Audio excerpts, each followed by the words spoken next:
चुक्कापल्ली गांवों में चावल का व्यापार करता है परमेशम। एक दिन उसे काम के सिलसिले में शहर जाना पड़ा। शहर में 6 महीने पहले ही उसकी शादी हुई थी। उसका साला प्रकाशमा वहाँ रहता है। परमेशम के शहर जाने की बात उसकी पत्नी सावित्री को पता चली। शहर जाकर तुरंत वापस आना नहीं है। हमारे भाई के घर 4 दिन रुककर उनका नया घर देख आइए। हमारी भाभी हमारे भाई के साथ कैसे निभा रही है, खाना कैसे बनाती है, ये देखिए। नीले चश्मे पहनकर सब कुछ नहीं देख सकते। वैसे तुम भी मेरे साथ आ सकती हो। आने का मन था, लेकिन इस नवरात्रि तक हर दिन हमारे राम मंदिर में प्रसाद बनाकर भेजने का वादा किया है। इसके अलावा पड़ोस की पंकजम की बेटी किसी भी दिन आ सकती है। उस समय वह मुझसे रुकने की विनती करेगी, इसलिए मैं नहीं आ पा रही हूँ। आप सुरक्षित जाएं और लाभ के साथ लौटें। परमेशम पट्टनम पहुँचते पहुँचते अंधेरा हो गया। उसके साले प्रकाशम का घर ढूंढते ढूंढते और भी देर हो गई। उसने 1-2 बार दरवाजा खटखटाया, तब जाकर प्रकाशम ने आकर दरवाजा खोला। आने का कोई संदेश नहीं दिया। वहाँ भी तुम्हें साथ लाना चाहिए था।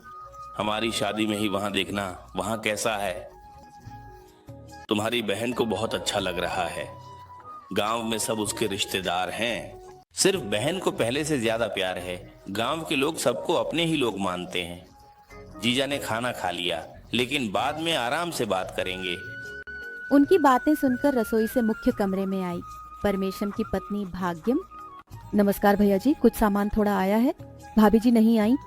बहन क्यों नहीं आई ये मुझे बताया, लेकिन पहले तुम जीजा जी को खाना परोस दो, नहीं तो सारे पकवान ठंडे हो जाएंगे। उनके साथ रसोई में आए परमेशम ने देखा कि वहाँ 3 थालियों में परोसने की तैयारी हो चुकी थी और वह आश्चर्यचकित हो गया। यह क्या है? आपको पता नहीं था कि मैं आ रहा हूँ? फिर भी मेरे आने से पहले मेरे लिए प्रतिस्पर्धात्मक परोसने की तैयारी क्यों की? वो तीसरी थाली माँ के लिए है, जीजा तुम्हारे लिए। मधुपुर गांव। वो बातें सुनकर परमेशम चौंक गया। उसकी सास, जो कि प्रकाशमा की माँ थी, को गुजरे हुए 5 साल हो चुके थे। अब उनके लिए थाली में भोजन परोसना क्या मतलब रखता है? इस संदेह को दूर करने के लिए सासू माँ को गए हुए 1000 दिन से ज्यादा हो गए हैं। अब उनके लिए खाना बनाना क्या मतलब रखता है? जब ऐसा होता है, जीजा माँ घर में ही होती हैं। मुझे दिखाई नहीं देती, लेकिन बहू के प्रति प्रेम के कारण भाग्य को दिखाई देती है। भाग्य से बात करती है, जरूरत पड़ने पर सलाह भी देती है। पहले मुझे विश्वास नहीं हुआ। आप रुकिए, मैं विस्तार से बताता हूँ। हर दिन हमारे खाने के बाद हम सासू माँ की थाली पर ढक्कन रख देते हैं। सुबह देखते हैं तो थाली खाली होती है। तो फिर सासू माँ के लिए खाना हमेशा रहता है। क्या वह सच में खाती है? अगर वह नहीं खाती तो क्या हम पागल हैं जो रोज पूरी थाली परोसते हैं? वह साफ ही रहती है। सच में यह अजीब है। तुम वापस आओ, पहले बैठो, थोड़ा आराम करो और फिर आराम से खाना खाते हैं, क्योंकि मुझे सच में बहुत भूख लगी है। जैसे ही अनुमति मिली, उसे एक थाली में परोसा गया। भाग्य प्रकाश ने एक रोटी खाई और थोड़ा छाछ पीकर उठ गया। यह देखकर आश्चर्य हुआ। भूख भूख कहकर हंसी आई। पेट भर गया क्या? ये क्या है?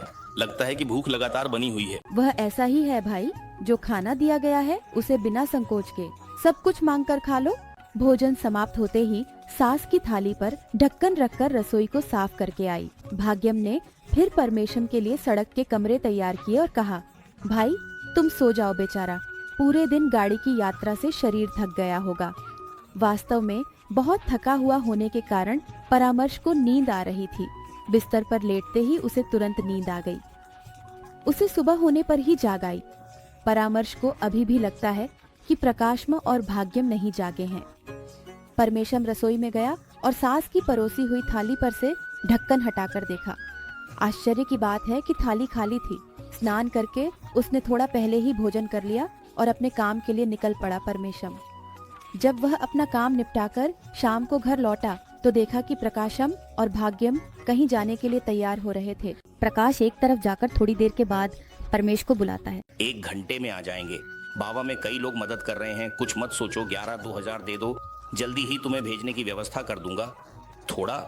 अब पैसे की क्या जरूरत है? पूछे बिना ही तुरंत जेब से 2000 निकालकर प्रकाश के हाथ में रख दिया। परमेश, नए घर में खर्चे बढ़ गए होंगे, ऐसा सोचा परमेश ने। जब वह स्नान कर रहा था, थोड़ी देर बाद प्रकाश और भाग्य लौट आए। भाग्य के हाथ में एक साड़ी का पैकेट था। आते ही भाग्य दीवार के पास रखी कुर्सी के पास गई और कुर्सी में कोई बैठा हो जैसे साड़ी पूरी खोलकर दिखाई। देखिए पिताजी, आपने कहा था कि लाने के लिए, इसीलिए मैंने कनकांबरम रंग की साड़ी खरीदी है। सुब्रमण्य षष्ठी के लिए भी नई साड़ी, क्योंकि आपने सुना नहीं, आपने कहा था कि मदद करें, आपका बेटा तुरंत रुक नहीं सकता, इसलिए उन्होंने यह साड़ी खरीदी। आपको पसंद आई ना, बताइए। फिर पति की ओर देखकर घुमाई। जो पहनना है वह तुम्हें पसंद है, जैसे मुझे पसंद है वैसे ही कह रही हैं सासू माँ। आपको पता है ना, वह हमेशा मेरी ओर से सोचती है। हाँ कहने के अंदाज में प्रकाशम ने थोड़ा धीरे से सिर हिलाया। इस मामले में मैं वास्तव में बहुत भाग्यशाली हूँ। बुआ के लिए भाग्य बहुत महत्वपूर्ण है। हाँ, मुझे सुनाई नहीं देता, लेकिन माँ भाग्य के बारे में कई बातें बताती हैं, तब वह सलाह भी देती हैं। यह सारा मामला उलझन भरा लगा। अनुमति मिलने में देर हो गई, इसलिए तीनों ने खाने के लिए बैठने का फैसला किया। सास ने अपनी थाली में अरबी की सब्जी परोसी। आपको पसंद है, इसीलिए इस लड़के से अरबी मंगवाई गई है। यह सब्जी बहुत अच्छी है और थोड़ी और परोसने में संकोच न करें। कहते हुए थोड़ी और सब्जी सासू माँ की थाली में परोसी। फिर सासू माँ ने जो कहा उसे ध्यान से सुना और सोचा कि बिना पूछे घर आए मेहमान को जाने के लिए कहना क्या शिष्टाचार है। वह क्या सोचेंगे, क्या सौभाग्य है, माँ क्या कहती है। सासू माँ को शायद चिंता है कि उनकी बेटी घर में अकेली है, इसलिए वह कह रही हैं कि मैं कल उनके गांव जाऊं। आखिर माँ का दिल है। उन्हें कह दो कि मैं परसों जाऊंगा, मेरा काम यहाँ अभी पूरा नहीं हुआ है, थोड़ा समय और लगेगा। उस रात बहुत देर तक सोचते हुए नींद नहीं आई। रसोई में कुछ हलचल सुनकर वह उठकर रसोई के दरवाजे के पास गया। अंदर का दृश्य देखकर परमेशम स्तब्ध होकर दरवाजे पर खड़ा रह गया। जो महिला पहले उनके साथ भोजन कर चुकी थी, वह सासू माँ की थाली के सामने बैठकर फिर से खा रही थी। परमेशम बिना कोई आवाज किए वापस लौट गया। अगले दिन रात को जब तीनों खाने के लिए बैठे तो परमेशम सपने में से उठकर उन पर नजर डाल रहा था। तुम मामा कृपया अंदर आओ। प्रकाशम ने थोड़ा सिर घुमाकर मेरी तरफ देखा। कौन है भाई? दरवाजे पर कोई दिखाई नहीं दे रहा। भाग्यम, तुम्हें कुछ दिख रहा है क्या? वो प्रकाश मत, तुम्हें दिखाई नहीं दे रहा क्या?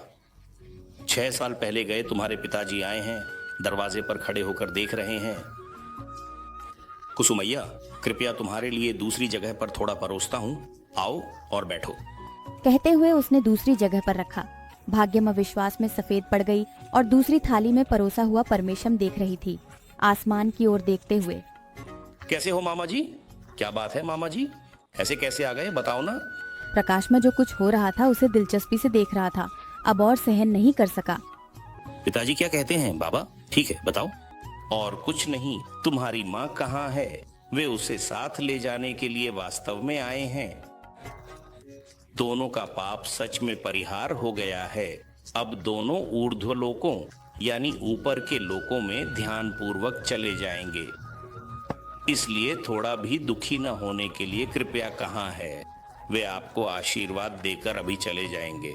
आज से सास के साथ कोई काम नहीं रहेगा, ऐसा कहाँ है? मैं तो वैसे भी जल्दी में रहने वाला व्यक्ति हूँ।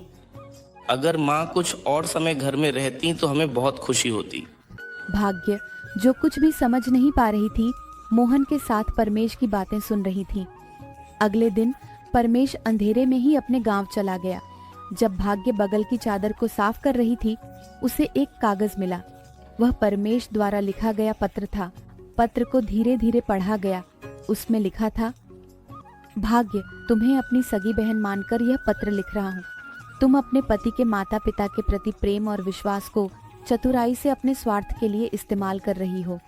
तुम जो नई नई गृहस्थी में आई हो, अच्छा भोजन और पोषण प्राप्त कर रही हो, ये सब देखकर तुम्हें शर्म आनी चाहिए कि तुम अपनी सास के सामने कम से कम नाटक तो शुरू कर देती।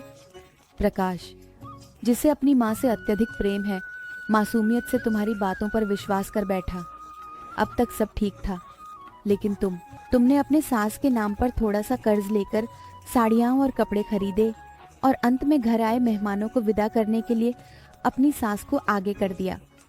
तुम्हारी सास के नाटक को खत्म करने के लिए मैं अपनी माँ का नाटक कर रहा हूँ। यह सब तुम्हारे भले के लिए है। पति पत्नी को कभी भी एक दूसरे को धोखा नहीं देना चाहिए। लोग अपनी आदतों और पसंद के अनुसार भोजन करते हैं। भोजन के समय और व्यवहार में कभी भी संकोच नहीं करना चाहिए। घर तुम्हें चाहिए तो तुम निडर होकर बिल्कुल खाओ, चोरों की तरह क्यों? अगर तुम्हें मेरी की गई बातों पर गुस्सा नहीं है तो इस संक्रांति त्योहार पर दोनों ही मिलकर हमारे घर जरूर आइए।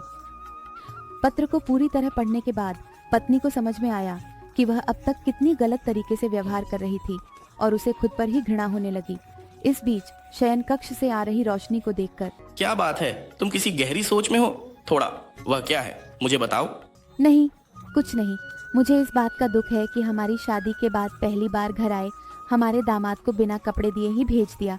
इसलिए इस संक्रांति पर हम ही भैया और भाभी के लिए कपड़े लेकर आपके गांव चलें, यह सही रहेगा। बिल्कुल, जैसा तुमने कहा वैसा ही करेंगे। उसने कहा, प्रकाश की पत्नी की ओर प्यार से देखते हुए।